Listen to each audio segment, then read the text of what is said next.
আজকে আমরা এখানে উপস্থিত হয়েছি ইফতার করার জন্য। আমরা মুসলমান, আমাদের একটা দায়িত্ব আছে আমাদের ইফতার ছাড়ার। তাই আমরা এই চরের মাঝখানে সবাই একত্র হয়েছি ইফতার ছাড়ার জন্য। অতি দুঃখের সাথে জানানো হচ্ছে আপনাদেরকে আমরা ইফতার ছাড়বো, পানি আনি না। তাই আমরা পানি আনার জন্য দুইজনকে পাঠিয়েছি আমাদের বেগুনবাড়ি বাজারে। তাই আমরা এখন ইফতার ছাড়ার জন্য অপেক্ষা করছি। ওই দেখেন ইফতার, যখন পানি আসবে আমরা সব মুসলমান মিলে ইফতারে ঝাঁপিয়ে পড়বো।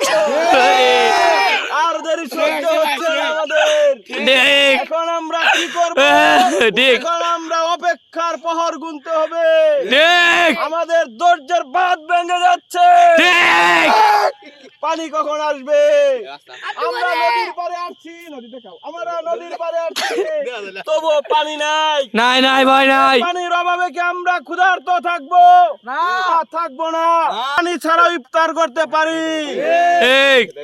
আমরা পানি দিয়ে কি করব?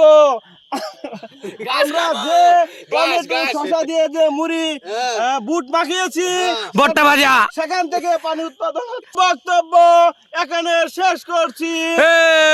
ইফতার পার্টি জয় হোক, ইফতার পার্টি মানুষের।